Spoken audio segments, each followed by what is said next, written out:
Hello and welcome to our channel. Spoilers ahead. Today we are going to review the crime mystery movie Prisoners, released in 2013. Keller Dover, Hugh Jackman, and his son Ralph are deer hunting. Ralph shoots a buck while Keller narrates the Lord's Prayer and grins appreciatively at the teen. Together with their son and daughter, Keller and his wife Grace, Maria Bello, stroll to a neighbor's house for a Thanksgiving meal with their friends, the Birches. Franklin Birch, Terrence Howard, is a pleasant man who plays a bad trumpet. After summer, the younger 6-year-old children return to Anna's residence to retrieve her safety whistle, which she is required to keep at all times. Keller finds afterwards that the girls have not yet returned and that the youngsters haven't accompanied the two young ones. Keller explores his own house but comes up empty-handed. Ralph also returns from his search and recalls the RV from earlier. The phone rings for Detective Loki, Jake Gyllenhaal. The white RV was discovered after a police chase outside a petrol station near a rural area. When Detective Loki, who is in charge of the investigation, goes to meet the RV's driver, Alex panics and tries to flee, but smashes into the trees. When Alex is questioned, it is discovered that he has the IQ of a 10-year-old and seldom talks. There's no proof that the girls were forced into the RV, and Alex's low IQ makes it impossible for him to hide any evidence. Loki visits the Birch home and takes better pictures of their daughter. Loki swears he'll find the girl. He welcomes Keller, who is certain it is the RV driver. Loki informs the Dovers that the proof against Alex Jones is insufficient and attempts to calm him down. Alex will be released in 2 days because the police were unable to find anything against him. Loki conducts sex offender interviews within a 10-mile radius of the girls' residences. Loki discovers a tied and mummified body in a walled basement belonging to Father Patrick Dunn. He stated that the individual was responsible for the deaths of 16 children. Keller assaults Alex after he is released from the police station. "They didn't cry until I left them," Alex says. Keller interprets this as evidence that Alex abducted the girls. Loki confronts Alex and Holly about the vehicle parking event at the Joneses' residence. He threatens to put his aunt in jail if he is not truthful. That night, while strolling with his dog, Keller kidnaps Alex and imprisons him in his dad's old empty house. He reveals Franklin Birch, the abducted man tied with duct tape, the next morning. Detective Loki investigates unsolved missing children's cases from the past. He conducts another interview with Father Dunn. Dunn said the man abducted children during the day and took more than one at a time. Loki believes the information is worthless. Keller mercilessly beats Alex for information, while Detective Loki observes a man acting suspiciously during a candlelight vigil for the kidnapped girls, but loses him in a pursuit. Loki receives a phone tip. A cheap store worker recognizes him and pledges to call Loki if he returns. Franklin is filled with shame and informs his wife, Nancy, of their actions, bringing her to see Keller. Keller has constructed a cage around the bathtub through which he nails Alex. The mysterious man walks quietly inside the Birches' house as their teenage daughter Eliza is in the bath. Grace leaps out of bed when the hooded stranger enters the Dovers' home.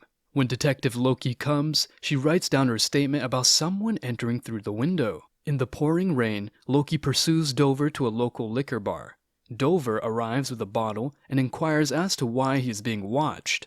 Loki advises Dover to look after himself and his wife. The following day, Keller tortures Alex by switching between hot and freezing shower water. Alex tries to speak, but Dover is only interested in knowing where the girls are.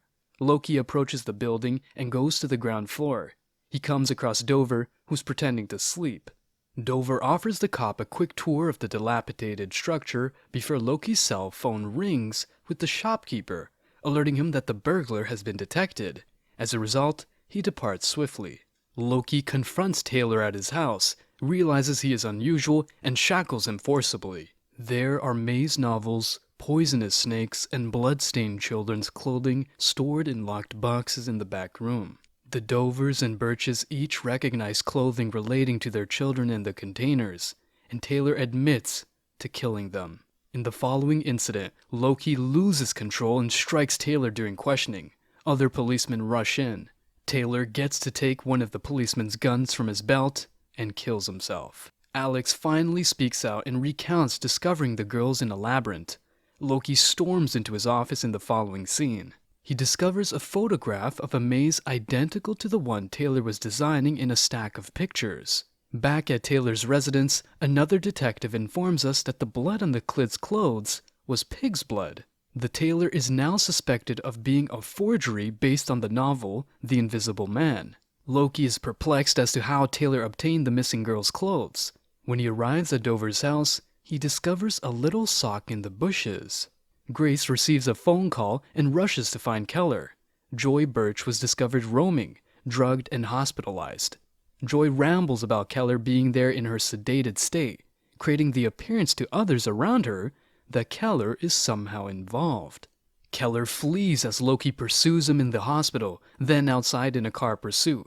Loki misses Keller but follows him to Keller's apartment building, where he finds the captive Alex.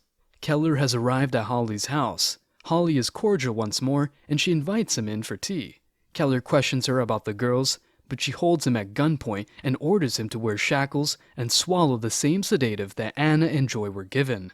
She instructs him to take an old automobile outside at gunpoint. She explains that she and her husband, like Keller, were religious until their son died of cancer at an early age. Holly and her husband choose to wage war on God by disappearing children without a clue in order to convert their parents into devils. Holly attempts to force him into the pit and shoots him in the leg, causing him to fall into it. She shuts the lid and parks the car over it again. Keller investigates his dungeon with a little flashlight. He discovers his daughter's whistle and prays for her safety. Loki appears. Holly enters a closed chamber to find Anna. Loki walks into the house and notices an old photograph of Holly's spouse and the RV. He then moves in the direction of the noise. Loki orders Holly to stop administering the girl with a syringe, and they both fire their guns. Holly is dead and a bloody wound is left behind. Loki rushes the young woman to the hospital. The following morning, a bandaged Loki is reading a newspaper when he notices that Alex Jones has been reconciled with his family. Grace enters and tells the Birches and Dovers that Anna will be okay. Grace claims Keller has yet to contact her. They depart for the evening. Loki waits a while before hearing a whistle. The movie ends here. I hope you enjoyed the recap. Please like the video and subscribe to the channel for more. Thank you.